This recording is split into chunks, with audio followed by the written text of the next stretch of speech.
मेरे माँ बाप मुझे मारते थे, मेरे दोस्तों के माँ बाप उन्हें नहीं मारते थे।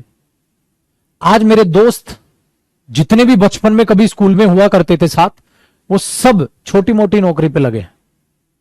उनके पास ऑडी बीएमडब्ल्यू नहीं है बेटा।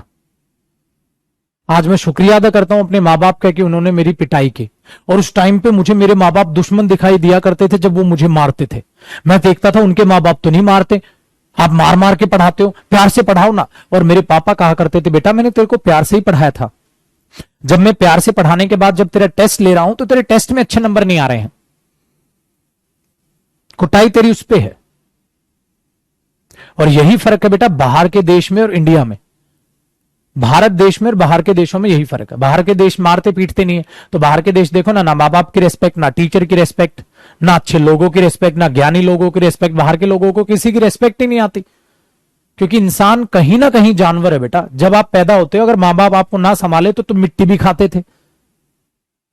बच्चा ऐसा भी होता है बेटा, वो गोबर भी खा ले। तो हम जानवर ही तो होते हैं बचपन में, कौन सुधारता है? माँ बाप को भगवान का दर्जा क्यों दिया गया है? इंसान को इंसान माँ बाप बनाते हैं। आपके माँ बाप आपको मारते हैं तो गोबर नहीं खाएगा, आपके माँ बाप आपको मारते हैं तो मिट्टी नहीं खाएगा। आज के बाद वो तुम्हें रहना सिखाते हैं। आप समझ पा रहे हो चीजों को? वो तुम्हें उंगली पकड़ पकड़ के चलना सिखाते हैं, ठीक है? और फिर तुम जब जवान हुए तो तुम्हारी हरकतें ऐसी हैं, दो कौड़ी की। इंग्लिश समझ नहीं आ रही तुम्हें? कभी नहीं बेटा, इंग्लिश की इतनी बड़ी औकात नहीं है मेरे पुत्र कि वो तुम्हें समझना है। इसलिए आज के बाद बिल्कुल छोड़ दो, हमारी इंग्लिश वीक है, हमारा कुछ वीक नहीं है मेरे बच्चे। अपने माँ बाप के सामने जब तुम ये बात बोलते हो ना कि सर हमारी इंग्लिश वीक है, सोचो उनके दिल पर क्या बीतती होगी। हमने मेहनत से तेरे को बड़ा किया है, जवान किया है बेटा, ये कहने के लिए ताकि तू हमारे मुंह पे ये खड़ा होके कहे कि मेरा ये वीक है, मेरा ये सब्जेक्ट वीक है, मेरा ये सब्जेक्ट है। एक माँ बाप पे क्या बीतती होगी जब उसकी औलाद ये कहती है कि मैं कमजोर हूं। सोच के देखो, आगे तुम भी मां बाप बनोगे। सोचो तुम्हारी औलाद जिसको तुम नाजों से पालोगे और वो बड़ा होके कहेगा पापा मैं कमजोर हूं, पापा वो स्ट्रांग है, पापा वो मेहनती है, पापा वो होशियार है, मैं उतना होशियार नहीं हूं पापा। सोचो उसके बीच उस पर क्या बीतेगी। इसका मतलब आप अपने भगवान में कमी निकाल रहे हो। इसलिए याद रखिएगा बेटा, किसी इंसान का कुछ कमजोर नहीं है, कोई सब्जेक्ट कमजोर नहीं है मेरे पुत्र। जो मेहनत कर लेगा कामयाब हो जाएगा। समझ आया पुत्र? जो मेहनत कर लेगा कामयाब हो जाएगा।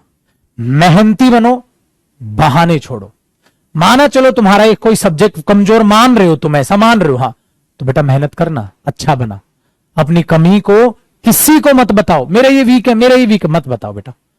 बस ये बोलो हाँ पापा थोड़ा कम समझ आता है, ये आएगा क्यों नहीं, 2 बार देखूंगा क्लास, 3 बार देखूंगा क्लास, आएगा। मां बाप को शांति पड़ेगी, हाँ हमारी औलाद है, हमारा खून है, गर्व है हमारे, हमें अपने इस खून पर गर्व है, हमें अपनी औलाद पर गर्व है, मेहनत करेगा। और तुम क्या बोलते, पापा मेरा कमजोर है, पता नहीं चपड़ासी की निकलेगी, चपड़ासी की नौकरी कर लूंगा। अरे चपड़ासी बनने के लिए पैदा किया था माँ बाप ने। एक रिक्शा वाला भी क्या सोचता है, मेरा बच्चा रिक्शा वाला ना बने,